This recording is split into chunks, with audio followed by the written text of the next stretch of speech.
for team's sake. I was like trying to take notes, so that would help. Hey everybody, Shane Rice here with Javi from the digital experience team, and recording a session today where we're talking about Google Tag Manager and debugging the preview through that to just make sure that everything's firing that we want in Google Analytics. So I'm going to share my screen really quick. That's great. Thank you. Of course. All right. So we were talking about this just a second ago before I hit record, and previously when you use Google Tag Manager, it would load like a little window here, overlay on whatever page you were on. And it would tell you, like, when you clicked on this, CTA, it would say, oh, you clicked on this link, here's what happened, right? But because that didn't maintain state between page loads, so every time you loaded a new page, it would completely refresh that preview, and so you couldn't really see what was happening if you clicked on something that took you to a different page or different part of your website. That was an area where it wasn't useful. So Google Tag Manager made some changes where now they've added this dedicated window. So when you're doing a preview, you have come back to this tab and it captures all your interactions of the website, so you can see what's happening. So for us, link click is really the most important item, especially when we're looking at CTAs. We want to make sure that this on-page CTA event is firing. And so you can see here, the event category CTA, the action is defined by a lookup table, and then the label is the page URL, the page that this is happening on. And so as you scroll down, you can see what rules caused this triggered this event to fire. And so you can see, the one that did this is that it's a CTA click that contains CTA-button, BTN. So as long as you have a element that contains CTA button, it will fire a event for a CTA event that we then track and see how often people are entering the website. Excuse me, not entering, interacting with that element on the website, and helps us kind of, be able to measure conversion rate, those kind of things that we're, for the actions that we're encouraging people to take. And so you can see here, same thing, when we go to the link click, this is going to be the demo. And so you can actually, if you're here, you can also take a look at the variables. So if you want to know, what item specifically we clicked on in this, so you can see the click class listed here.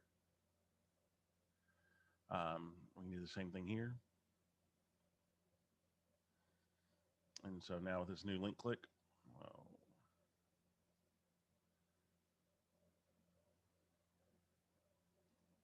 same thing, on-page CTA is firing for the nav trial when we click on that. Let me clean these up. And then this is one of the items that I noticed when I was doing the QA at Javi is when you click on download the ebook, it does not fire any kind of event on that, or it didn't. It may now. Yeah.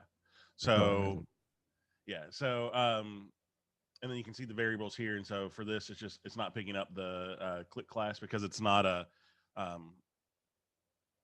it probably doesn't have any CSS on it other than it's a link. So we can also look here for other ways that we can cause that click to track as an event if we need to.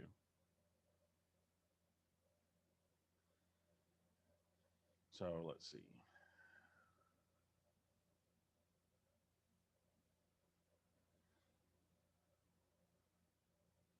Then I just had like a quick overall question. Does this mean that this is something that you all had to set up like yourselves to be able to track all these different things? Yeah.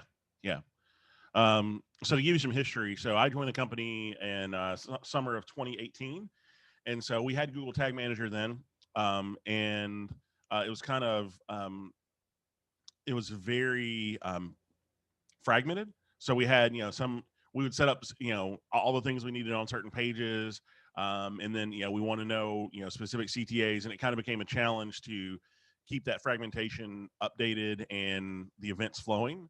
And so almost 2 years ago now, in 2019, I went in and rewrote the tag manager container so that it was a little bit more organized and robust. And then simultaneously, we had a web developer at the time who came in and helped like clean up all of the CTAs so that they had the correct classes, so that we could have, you know, one event that's firing those CTA clicks across the site instead of having multiple, different versions just for different, um, elements. We we have like, oh, we're testing a purple button. Well, this is different than the orange button, and so now we have to write a new rule. So that like that kind of stuff was happening, but we got past all that, and now have this kind of uniform process for creating those events.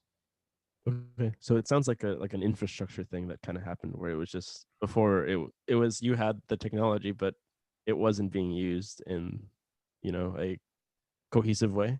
Yeah, we had the technology, and the use case was a lot. It was very iterative and very like MVC, but we needed to step back so that as we scaled, that process was viable going forward. And so that's kind of, when I joined is when we made that change. No, that makes total sense. So thanks for sharing that. Yeah, of I course. appreciate. And then so as we go down, I'm just looking at anything else that jumps out as a CTA, so just want to make sure that it's firing, whenever firing an event when we click on these. I had a question about these because they're not really a CTA, but maybe um, we want to know when people are clicking on those. So we go back here, we can just see. Let's close these. Yeah, you can. Let's see. Yeah. So the sales um, click definitely triggered the CTA event. Let's make sure. Oh, hold on. Let's try that again because I'm not seeing it there.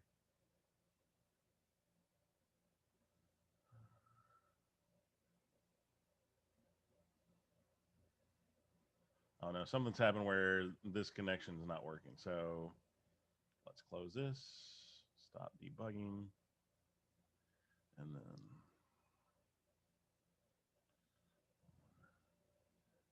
we want to load this again. So is that like a what is it? An extension to your browser that you're using? No, it's built into Google Tag Manager. So when you go into Google Tag Manager, you can go to Preview, and then that's what Gotcha. launches this window. And then once this window launches, we can also go back into this window and share this preview out. So that's the link I sent you on Friday, I believe, when we were talking about this. Yeah. Um, Okay. Perfect. and then let's see. So we clicked on contact sales. So now we would expect now we click here. Yes. So and then variables.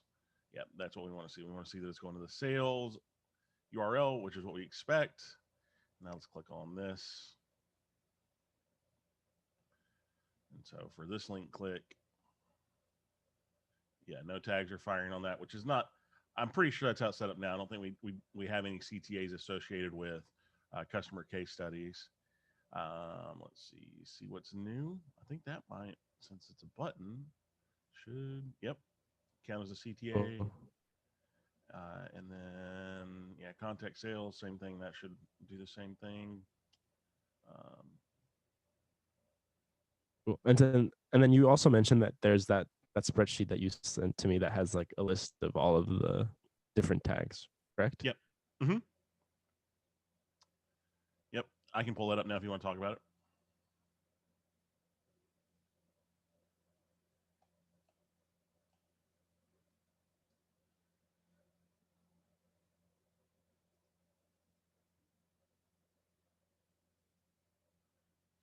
Yeah. Then like CSS classes then?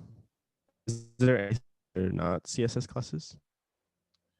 So yeah, that would be in the triggers, and then it's in the JSON here. So you would have to kind of. I don't have a way to display this in Sheets. I mean, there might be something that could do it. Um, but if you like, you can see type here is link click, and then let's see if we expand this out, we can probably find that there. So I bet for you this there's an one. extension for it, like a Google spreadsheet extension for like predictive. Anyway, yeah. Well, so yeah, we can definitely take a look at that. I'm not opposed to it. This is actually run with an add-on, this GTM tools by Simo Ahava, and you just um, you build the documentation and it pulls in what's in your container and it Oh, outputs it into the sheet. that's awesome. Yep.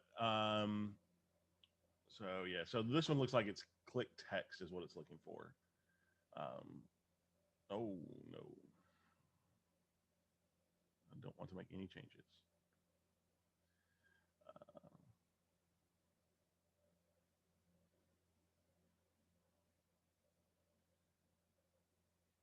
Mm. So yeah, so you would just look there to find CSS classes, things like that. But really, I mean, when it comes to buttons, CTA dash button is the one that it looks for as a listener. So as long as you include that somewhere in the class, it's going to be fine. Okay. Um. Okay. I just. So then I just had like a broader timeline question. Mm-hmm. So like over the next like 3 or 4 months, I think we're like my team is going to be rethinking a lot of the CSS and trying to figure out like what are we going to do with that moving forward. Just because like I think like what you've shared about like your Google Tag Manager is kind of where we're at from the front end Yeah. perspective of the marketing site, where it's like Yeah. we're going through a lot of that change, where it's like we've done a lot of minimum viable change type stuff, but we have decided to take like a step back and to see like what type of architecture are we going to take. And Yeah. so if a lot of that stuff changes, how would that affect Tag Manager, assuming that like let's just say like a year or 2 years down the line, like all of the class names are completely different, and like how would that affect the tag setup that you all have? Yeah. So it would just really depend on like how the differences are played out. You know, um, and I think as long as the differences are communicated and we have enough timeline to build in changes to the container, it's not a big problem. I think from our perspective, we just want to make sure that you know any items that we are reporting on have a uniform structure so that we can create triggers that work universally. That's a big thing for us for Google Tag Manager at this point.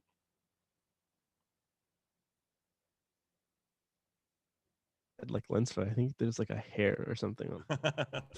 I was just like trying to figure. I was like, why is that happening? Because I was talking to you. Okay, no, that yeah. I think if I have like any other question, those are like my big ones. Just like that walkthrough was very helpful.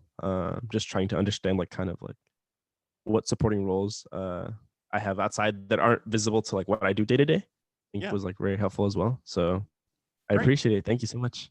Yeah, if there's anything else I can do, let me know. Yeah, thank you.